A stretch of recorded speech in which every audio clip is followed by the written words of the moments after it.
Hola, ¿qué tal amigos? Bienvenidos a un episodio más de la Biblia bajo los lentes, el segundo de esta semana porque hubo un bonus track a la mitad de esta semana justamente. Y hoy día quiero conversar con ustedes acerca de un tema polémico. Se llegó a mover la mesa de tanta polémica. Polémico. Quiero conversar con ustedes acerca de Sodoma y Gomorra. Entonces vamos al texto. No queremos hacer este video extremadamente largo. Y ustedes conocen la historia. Eh, Dios va a visitar a Abraham luego de la circuncisión de Abraham, ¿no? Y en esa visita Dios le dice varias cosas a Abraham. Le dice que va a tener un hijo de Sara, todo lo demás.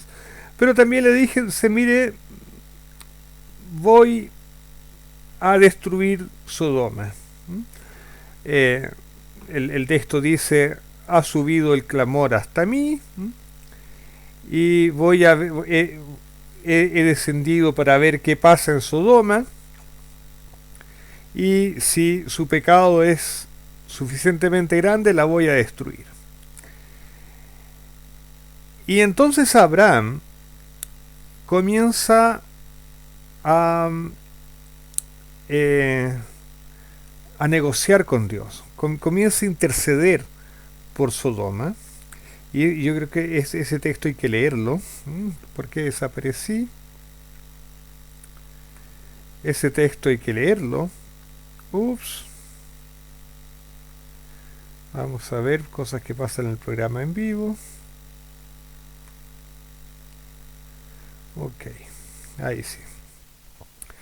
Eh, en Dios le dice en el versículo 20 del capítulo 18 de Génesis, Dios le dice a Abraham, por cuanto el clamor contra Sodoma y Gomorra se ha aumentado más y más, y el pecado de ellos se ha agravado en extremo, descenderé ahora y veré si se han consumado su obra según el clamor que ha venido hasta mí. Y si no, lo sabré. Y se apartaron de allí los varones y fueron hacia Sodoma. Pero Abraham estaba aún delante de Jehová. Y se acercó a Abraham, se acercó a Dios. Orar es acercarse a Dios. Y dijo, perdón, ¿destruirás también al justo con el impío? Quizá haya 50 justos dentro de la ciudad, destruirás también y no perdonarás al lugar por amor a los 50 justos que estén dentro de él. Lejos de ti hacer tal cosa. Jalila alejá, dice el texto hebreo. Jalila, ¿cómo puede ser? Lejos de ti. Jalila, lejos de ti hacer tal cosa, que hagas morir al justo con el impío, y que sea el justo tratado como el impío. Nunca tal hagas. El juez de toda la tierra no ha de hacer lo que es justo. Ese es el reclamo de Abraham. El juez de toda la tierra. Dios no va a hacer lo que es justo. Y empieza entonces a regatear a Abraham con Dios. Y a la conclusión que llegan está en el versículo 32 del capítulo 18, dice Abraham, no se enoje ahora mi señor si hablare solamente una vez. Quizás se hallarán allí 10 justos, ¿no? Y Dios le responde, no la destruiré, iré por amor a los 10 justos. Y luego se va Jehová y Abraham queda tranquilo.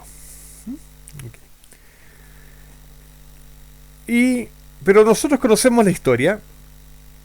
Dios finalmente destruye a Sodoma y a Gomorra, lo que quiere decir que no había 10 justos, no había ni siquiera 10 justos en la ciudad. Entonces, aquí hay una pregunta que podemos hacernos. La pregunta es, ¿qué evidencias tenemos de que no habían 10 justos, eh, además del hecho de que Dios destruyó la ciudad? Porque cabe una posibilidad. Cabe la posibilidad de que sí habían 10 justos y Dios simplemente no honró su palabra y, eh, y destruyó la ciudad de cualquier manera. O sea, por supuesto yo no creo eso, ¿no? Pero hay una duda, hay una posibilidad. Entonces, ¿qué evidencias tenemos de que efectivamente no habían 10 justos y que Dios actuó en pleno derecho o con o en una frase menos comprometedora, que realmente cumplió la palabra que le había dado a Abraham? Esa es la primera pregunta. ¿Cómo sabemos que no habían 10 justos? Y la segunda pregunta es, ¿cuál fue el pecado tan terrible de Sodoma que Dios no halló mejor solución que destruir no solamente la ciudad, la región completa? Esas son las dos preguntas que queremos responder hoy día. ¿Cómo sabemos que no había ni siquiera 10 justos? Y segundo, ¿cuál fue el pecado tan grande de de esa ciudad, de esa región, que Dios decidió destruirla sin apelación alguna? Entonces vamos al texto en el capítulo 19 del libro de Génesis y vamos a encontrar algunas sorpresas. La última de ellas va a ser... Ok, pero vamos por partes. Una de las cosas notables de este capítulo, que ya comenté en algún video anterior, es que llegan los ángeles a Sodoma cuando está oscureciendo y Lot, que estaba sentado a la puerta de la ciudad, en el portón de la ciudad, él corre hacia estos visitantes y les ruega que por favor acepten pasar la noche en la casa de Lot, ¿no? Que acepten la hospitalidad de Lot. Y la actitud de Lot de ir hacia los visitantes, rogarles que se queden en su casa, recuerda mucho a la hospitalidad de Abraham. Entonces, y esto es lo que yo explico en un video que también está en este canal. Lot algo aprendió con su tío Abraham, aprendió por lo menos a tener hospitalidad, a ser hospitalario, hospitaleiro en portugués. En fin, pero ¿qué sucede? Sucede que los visitantes se alojan en la casa de Lot, pero dice el texto bíblico en el versículo 4 dice: pero antes que se acostasen, versículo 4 del capítulo 19 de Génesis, pero antes que se acostasen, rodearon la casa los hombres de la ciudad, los varones de Sodoma, todo el pueblo junto, desde el más joven hasta el más viejo. Y aquí tenemos entonces una descripción que es bastante general. O sea, ¿quiénes estaban rodeando a la casa de Lot? Todos los hombres de la ciudad, todo el pueblo junto, dice. Y eso es increíble, todo el pueblo junto. De hecho, especifica, ¿no es cierto?, desde el más viejo, perdón, desde el más joven hasta el más viejo. Todos juntos estaban ahí rodeando la, la casa de Lot. Y Lot sale de su casa a protestar, ¿no es cierto?, a decirle a la multitud: mire, ustedes cálmense, esta gente que está aquí está bajo mi protección, por favor, no le hagan nada. ¿Mm? Y aquí hay un hecho importante. En el relato, el único que reclama por la actitud de la multitud de rodear la casa de Lot, exigir que saquen a los visitantes para hacerles mal, el único que reclama es Lot. Entonces, aquí nos vamos a detener y vamos a pensar un poco. Vamos a suponer que hubiesen al menos 10 justos en la ciudad. ¿Qué es lo que uno esperaría? Uno esperaría que frente a tamaña injusticia que estaba a punto de ocurrir, frente a tamaño crimen que estaba a punto de ocurrir, nadie, excepto Lot, protestó. Si hubiese habido 10 justos, se hubiese esperado que esos 10 justos al menos hubiesen dicho: eso está mal. Porque convengamos, no es posible ser justo y ser catalogado de justo si uno se queda callado frente a las injusticias cometidas.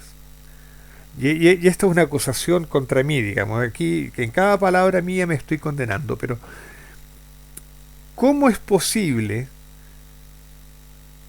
permanecer callado frente a la justicia y permanecer siendo justo? O sea, justo cobarde puede ser, digamos. O puede ser una persona prudente, pero el silencio frente a la injusticia de alguna manera nos hace cómplices de la injusticia. Por lo tanto, el que haya habido silencio frente a tamaña atrocidad que se estaba planeando, excepto por la voz de Lot, nos indica que en realidad en la ciudad de Sodoma no había 10 personas que pudiesen ser llamadas justas. Por lo menos se hicieron cómplices de la multitud al callar frente a ellas. Entonces, eso ya contesta nuestra primera pregunta. ¿Qué evidencias tenemos de que no habían 10 justos? Es que nos alzaron voces, excepto la de Lot, contra la injusticia que iba a ser cometida.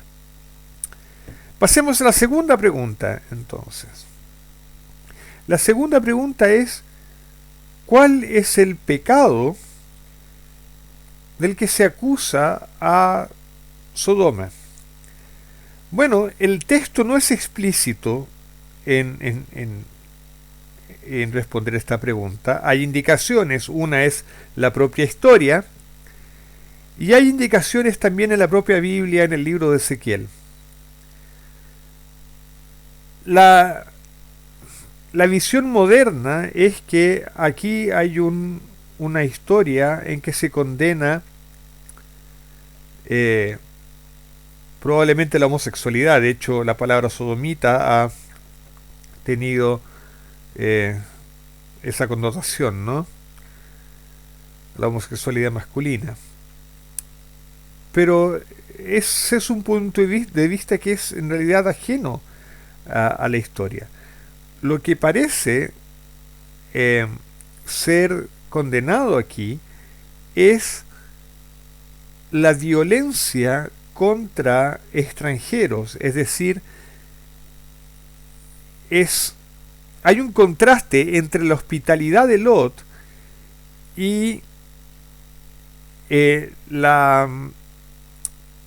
deseo de los habitantes de Sodoma de hacerle mal al extranjero. Y fíjense lo que dice el profeta Ezequiel en el capítulo 16 del libro, en el verso 49, si no me engaño.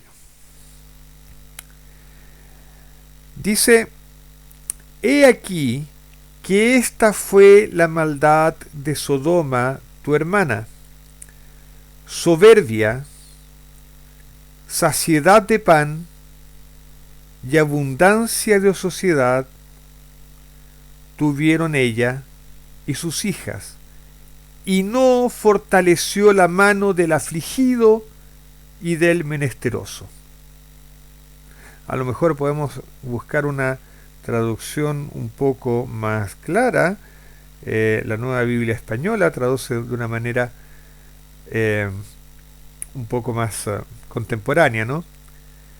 Mira, ese fue el delito de Sodoma tu hermana, soberbia, hartura de pan y bienestar apacible tuvieron ellas y sus villas, pero no dio una mano al desgraciado y al pobre.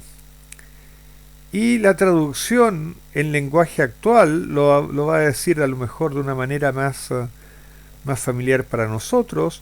Sodoma y sus pueblos pecaron por creer que tenían demasiado, pues les sobraba comida y vivían sin preocupaciones. También pecaron porque nunca ayudaron a los pobres y necesitados. ¿Necesitamos algo más claro? El pecado de Sodoma es tratar mal a las personas, especialmente a los pobres y a los necesitados, a pesar de que ellos disfrutaban de la abundancia. Disfrutaban de abundancia. Al contrario, la abundancia la transformaron en ociosidad y en vicio probablemente. Pero de lo que se está hablando aquí es del maltrato al otro ser humano.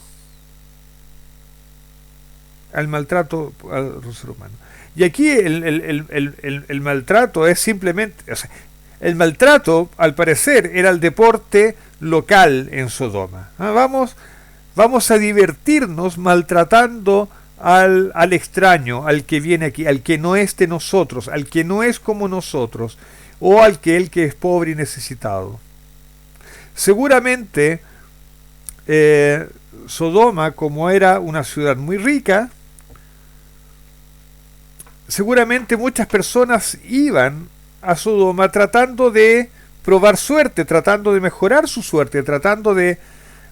No iban a hacerse la América, porque ni perseguir el sueño americano, porque el viejo mundo no había descubierto América todavía, pero a lo mejor iban a hacerse la Sodoma o iban a vivir el sueño de Sodoma.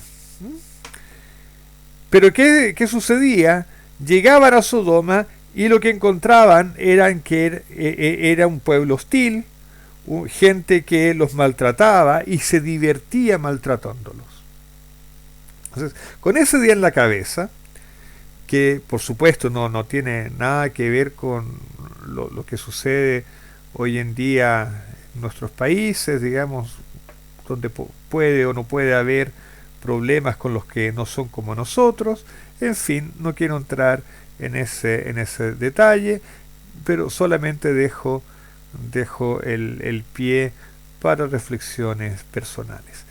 En todo caso, vean lo que dice vamos a regresar a Génesis capítulo 19.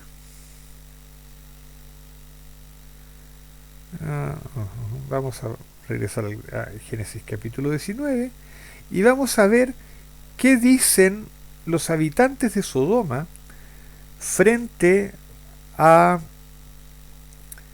el reclamo de Lot, porque Lot les dice no le hagan daño a estas personas que buscaron refugio bajo mi tejado. Fíjense lo que les dice en el verso 9 del capítulo 19 de Génesis. Dice: y ellos respondieron: quita allá, sal de aquí, quítate del medio, quítate del medio. Y añadieron: vino este extraño para habitar entre nosotros, y habrá de erigirse en juez. Ahora te haremos más mal que a ellos. Y hacían gran violencia al varón, a Lot, y se acercaron para romper la puerta.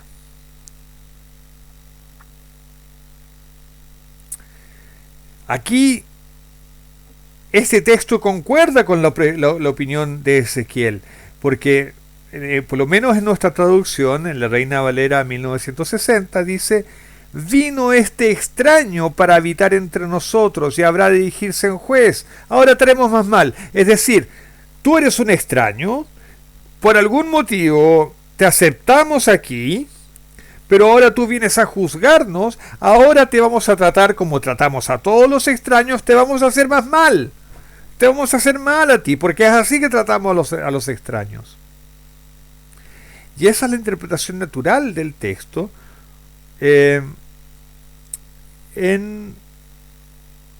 tal como está en nuestras traducciones. Pero en hebreo es un poquito diferente.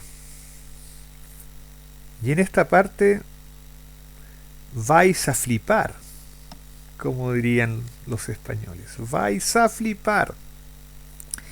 Esta parte: y añadieron: vino este extraño para habitar entre nosotros y habrá de erigirse en juez, en hebreo es un poco diferente a como están nuestras traducciones. Dice: Vayomer, Vayomru, Haehet, Ba, Lagur, Veyishpot,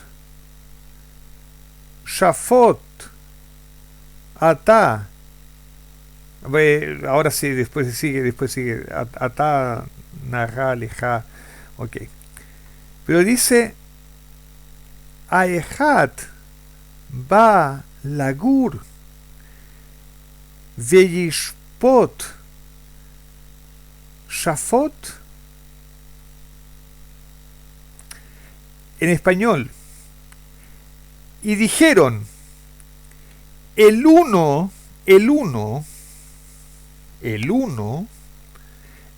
vino a peregrinar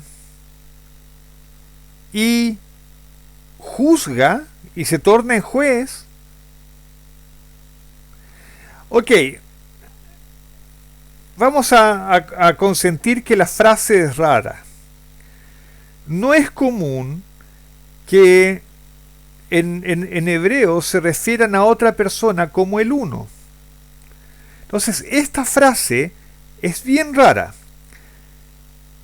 La Reina Valera traduce esa expresión, el uno, como este extraño. Ustedes consentirán que este extraño no parece ser una muy buena traducción. La Nueva Biblia Española traduce este individuo, y ahí tiene un poco más de sentido. El uno puede ser este individuo, esta persona única. Estaría haciendo referencia a que esta persona sola es el único que está reclamando contra nosotros. Aquí estamos todos unidos para hacer el mal, y este único, él solito, está reclamando. Y en ese sentido concuerda con el Midrash. Perdonen, déjenme buscar el Midrash. Fíjense lo que dice. Esto es Génesis 19, versículo 9. El Midrash Neofití traduce de la siguiente manera: es que uno que ha venido a habitar entre nosotros pretende ser juez de nuestros juicios. Esa es una interpretación posible. O sea, no le están no estarían hablando directamente a Lot, sino que hablan entre ellos, tal vez riéndose, apuntan a Lot y dicen, este, este tipo, como decía, este único tipo,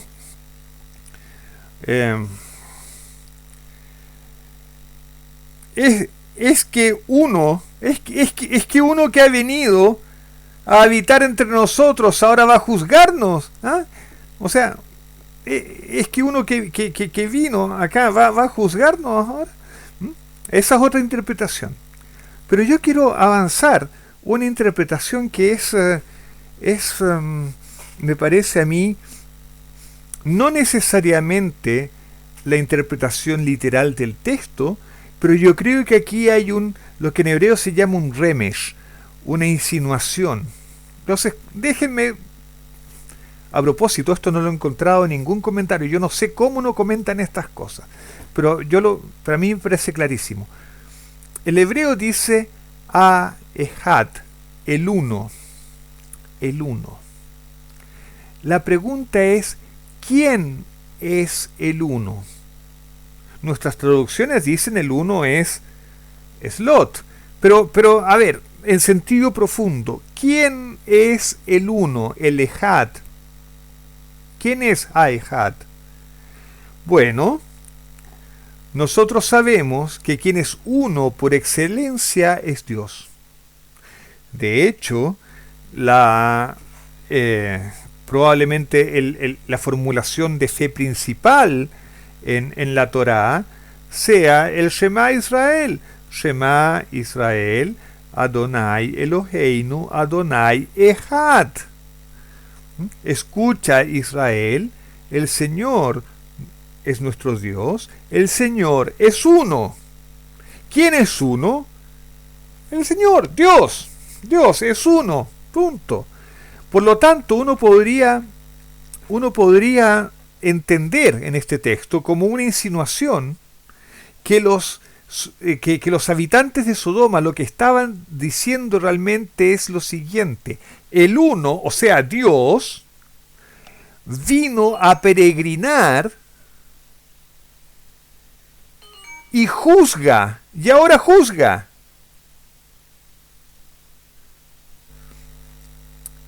Y no era eso lo que Dios le dijo a Abraham en el capítulo inmediatamente anterior, en el capítulo 18.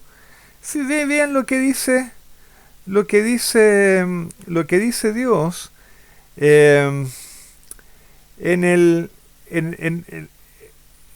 los versículos 20 y 21. El Señor dijo, la acusación, estoy leyendo la Nueva Biblia Española, la acusación contra Sodoma y Gomorra es seria y su pecado es muy grave. Voy a bajar a ver si realmente sus acciones corresponden o no a la acusación.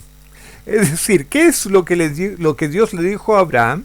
He recibido la acusación contra Sodoma y ahora voy a investigar, voy a ver qué pasa, voy a ir y voy a juzgar, voy a discernir. ¿Y qué es lo que están diciendo los habitantes de Sodoma? A lo mejor refiriéndose en primer lugar a Lot, pero el texto hebreo nos da un hint, nos da una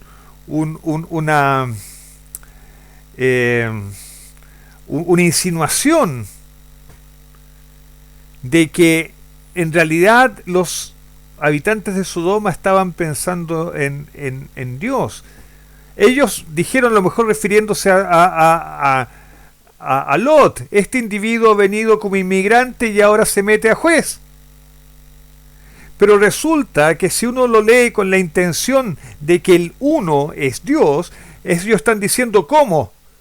Dios vino a peregrinar aquí, o sea, Dios no es parte de aquí, nosotros nunca lo hemos invitado, nunca lo hemos hecho parte de nuestra sociedad, y ahora Dios viene y juzga. Entonces, desde este punto de vista, el pecado central de Sodoma es que construyeron una sociedad en la que Dios no tenía cabida. Y volvemos ahora a Ezequiel, cómo se reflejaba finalmente eso. Se reflejaba en que ellos, a pesar de que tenían abundancia, nunca sintieron agradecimiento por la abundancia que tenían, nunca sintieron la responsabilidad de usar esa abundancia para favorecer a otros, sino que ellos usaron esa abundancia para oprimir a otros. Saca a Dios de la jugada y el resultado va a ser oprimir a otro ser humano. Bueno, y eso era lo que quería compartir con ustedes hoy día. Espero que haya habido alguna idea interesante. Y no me queda más que desearles un Shabbat Shalom. Nos vemos en alguna próxima edición de la Biblia bajo los lentes. Chao.